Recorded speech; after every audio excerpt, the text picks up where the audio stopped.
الحمد لله رب العالمين الرحمن الرحيم مالك يوم الدين وأشهد أن لا إله إلا الله وحده لا شريك له وأشهد أن محمدا عبده ورسوله أما بعد معزز حاضرین،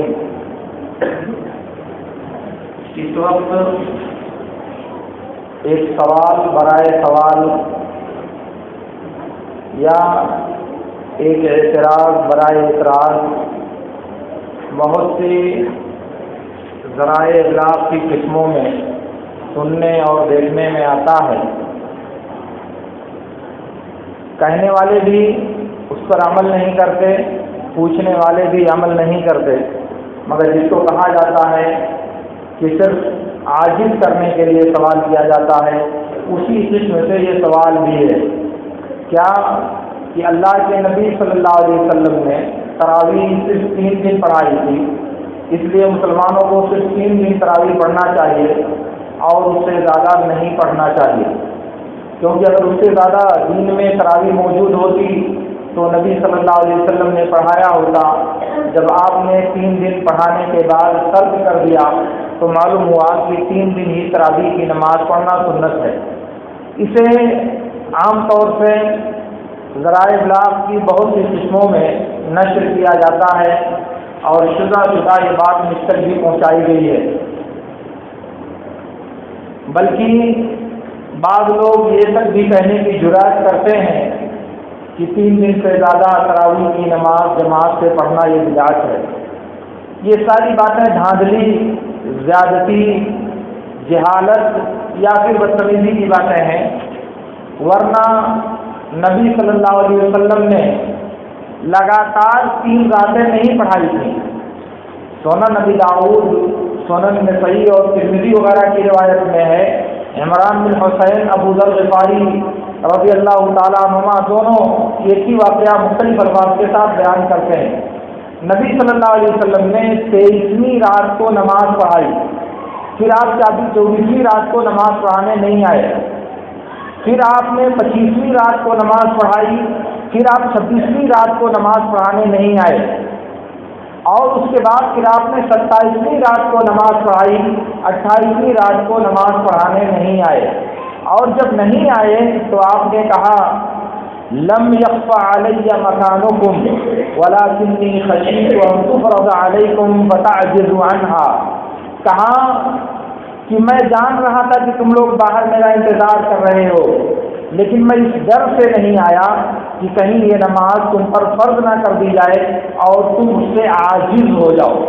تو نبی صلی اللہ علیہ وسلم کے مزید 4 اور 5ویں دن نہ پڑھانے کی جو حکمت ہے وہ حکمت ہے فرضیت کا ڈر، اور یہ ڈر نبی صلی اللہ علیہ وسلم کی وفات کے بعد ہمیشہ کے لیے ختم ہو گیا۔ اس لیے اب جو ممانعت کا جو سبب تھا وہ سبب ختم ہو گیا تو حکم واپس آ جائے گا اور ہر ایک کے لیے پڑھنا ہمیشہ کے لیے درست ہوگا۔ یہ ایک بات ہوئی۔ دوسری بات یہ ہے کہ 23 کو پڑھایا تو تہائی رات تک، 25 کو پڑھایا تو آدھی رات تک، اور 27 کو پڑھایا تو سحری کے وقت تک پڑھایا، حتیٰ کہ راوی کہتا ہے خشین الفلاح، ہمیں ڈر ہوا کہ کہیں سحری کا وقت نہ چھوٹ جائے۔ تو نبی صلی اللہ علیہ وسلم نے ان تینوں راتوں میں، جس میں مختصر پڑھایا اس میں بھی اور جس میں بہت لمبا پڑھایا اس میں بھی، صرف 8 رکعت نماز پڑھائی۔ صحیح ابن خزیمہ اور صحیح ابن حبان کی روایت میں ہے، جابر بن عبداللہ رضی اللہ تعالیٰ عنہ نے کہا کہ اللہ کے رسول صلی اللہ علیہ وسلم نے 3 راتوں میں 8 رکعت قیام اللیل کیا اور 3 رکعت وتر پڑھائی۔ تو یہ اللہ کے نبی صلی اللہ علیہ وسلم کا جو عمل تھا ان راتوں میں وہ یہی تھا۔ دوسری بات یہ ہے کہ ایک حدیث میں آتا ہے اللہ کے نبی صلی اللہ علیہ وسلم ایک دن مسجد میں آئے تو لوگوں کو دیکھا کہ لوگ متفرق صف بنا کر کے یا جماعت بنا کے نماز پڑھ رہے ہیں، ایک آدمی وہاں امامت کرا رہا ہے، ایک آدمی وہاں امامت کرا رہا ہے، ایک آدمی وہاں امامت کرا رہا ہے، مختلف لوگ مختلف ائمہ کے پیچھے نماز پڑھ رہے ہیں۔ آپ نے کہا یہ لوگ کیا کر رہے ہیں؟ تو آپ کو بتایا گیا کیا ان کو قرآن یاد نہیں ہے تو قرآن پڑھنے والوں کے پیچھے یہ لوگ نماز پڑھ رہے ہیں۔ تو آپ نے کہا لقد اصابوا او احسنوا، انہوں نے اچھا کیا یا درست کیا، آپ نے اس پر انکار نہیں کیا۔ مسجد میں جماعت کے ساتھ نماز پڑھی جا رہی ہے، نبی صلی اللہ علیہ وسلم کو دیکھ رہے ہیں اور آپ اس کی تعریف کر رہے ہیں، کہہ رہے ہیں کہ آپ نے اچھا کیا، اس میں 3 دن کی قید تو نہیں ہے۔ ایک دوسری روایت میں ہے ابی بن کعب رضی اللہ تعالیٰ عنہ اللہ کے رسول صلی اللہ علیہ وسلم کے پاس آئے اور کہا کہ کل ایک عجیب بات ہو گئی۔ کہا اللہ کے رسول کل ایک عجیب بات ہو گئی۔ کہا وہ کیا ہوا؟ کہا محلے کی عورتیں میرے پاس آئیں اور کہا کہ او بھائی ہم کو قرآن پڑھنا نہیں آتا، تو اگر آپ ہم کو نماز پڑھا دیتے یا قرآن پڑھاتے ہم آپ کے پیچھے پڑھ لیتے تو اچھا تھا۔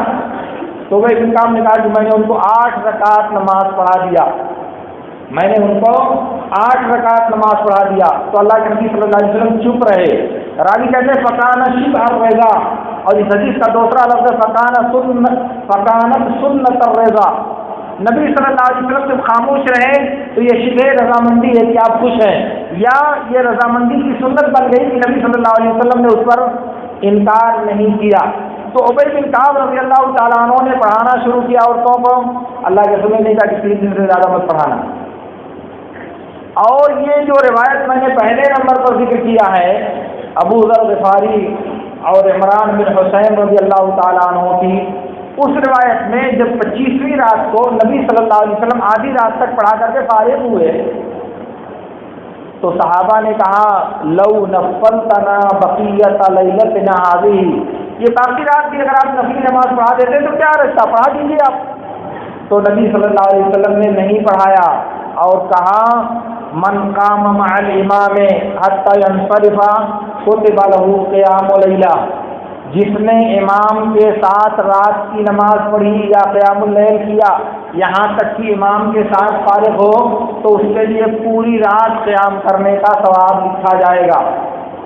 اس کا مطلب یہ ہوا کہ جس نے امام کے ساتھ نماز پڑھی، تو امام نماز پڑھائے گا تبھی تو پڑھے گا، 3 دن سے زیادہ نہیں پڑھائے گا تو کیسے آدمی امام کے ساتھ نماز پڑھ کر کے فارغ ہوگا؟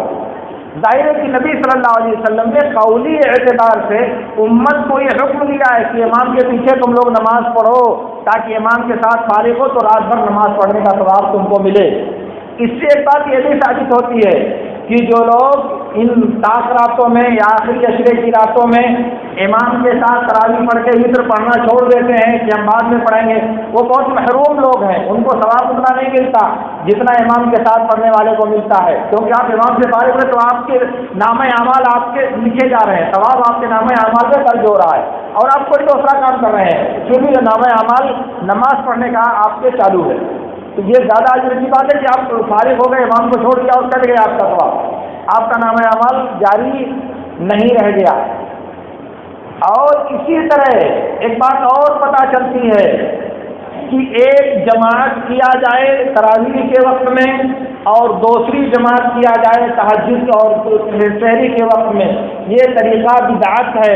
اللہ کے نبی صلی اللہ علیہ وسلم کے دین میں ایسی کوئی نماز موجود نہیں ہے، اسی لیے آپ نے صحابہ کو پڑھتے دیکھا، ان کو پڑھایا، تو جب بھی پڑھا اور پڑھایا کہ ایک ہی نماز پڑھنے کا تذکرہ ملا، جو کبھی تہائی رات پر ختم ہوتی ہے وہ بھی 8 پر ختم ہوتی ہے، جو کبھی آدھی رات پر ختم ہوتی ہے وہ بھی 8 پر ختم ہوتی ہے، اور جو کبھی رات کے آخری پہر ختم ہوتی ہے وہ بھی جا کر کے 8 پر ختم ہوتی ہے۔ اس سے زیادہ کبھی نہیں آپ پڑھتے اور نہ پڑھاتے ہیں، اور یہی معمول آپ کا سال بھر کا تھا۔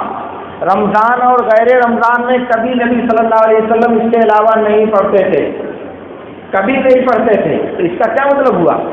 اس کا مطلب یہ ہوا کہ عشاء کے بعد سے لے کر کے فجر کے بیچ میں جو نماز پڑھی جائے گی ان نمازوں کی تعداد صرف 11 ہوگی، اس سے زیادہ نہیں ہوگی۔ تو اس لیے جو جماعت کرتے ہیں، میں نے دیکھا کہ شیخ البانی وغیرہ دوسری جماعت کو یعنی تراویح کی دوسری جماعت بعد میں جو کی جائے، یعنی یہاں بھی پڑھا پہلے کہ یہ تراویح پڑھ رہا ہوں، ادھر جا کر کے پھر پڑھیں گے کہ اب تہجد پڑھ رہا ہوں، تو رات میں ایک ہی نماز ہے، 2 نماز نہیں ہے۔ آپ یہاں پڑھو یہاں پڑھو یہاں پڑھو، رات کے کسی بھی حصے میں پڑھو، وہ ایک ہی نماز ہے، اس لیے ایک ہی نماز پڑھی جائے گی رات کے پورے حصے میں۔ اور بقیہ رات جاگنا ہے تو آپ اللہ سے دعا کیجئے اللہ سے توبہ کیجئے، اللہ سے معافی مانگیے، فریاد کیجئے، گڑ گڑائیے، اور اللہم انک عفو تحب العفو فاعف عنی کا ورد کیجئے، قرآن کی تلاوت کیجئے۔ بہت سے اعمال باقی ہیں جن کو آپ بیٹھ کر کے اللہ کے ساتھ اکیلے کر سکتے ہیں۔ آپ اور آپ کے رب کے درمیان کا معاملہ ہے۔ آپ رب سے اپنی معذرت، اپنی معافی، اپنی ندامت، اپنی توبہ اور اپنا سب کچھ لے کر کے رب کے سامنے آپ حاضر ہوں گے۔ یہ آپ کا اور آپ کے رب کا معاملہ ہے۔ آپ پوری رات اللہ سے روئیں، پوری رات آپ اللہ سے توبہ اور استغفار کریں۔ کون روکتا ہے آپ کو؟ آپ پوری رات جتنا قرآن پڑھنا چاہیں قرآن پڑھیں، کون روکتا ہے آپ کو؟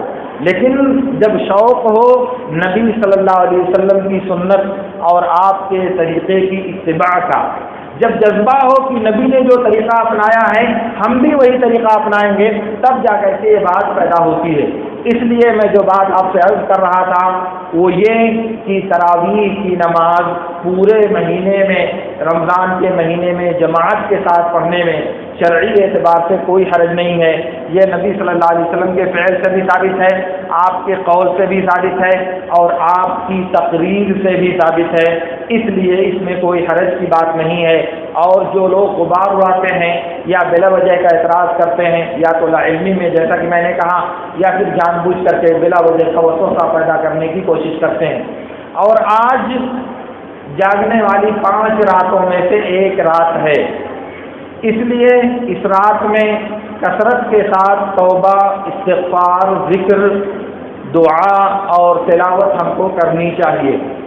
اور جو بچے، جو نوجوان اور جو ذمہ دار انسان اس رات کو غلط طریقے سے گزارنے کی کوشش کرتے ہیں، انہیں اپنی حرکت سے باز آنا چاہیے اور انہیں اللہ رب العالمین سے توبہ کرنا چاہیے۔ رات شب قدر کا یہ مبارک موقع اللہ تعالیٰ نے دیا ہے تو اس سے فائدہ اٹھانا چاہیے۔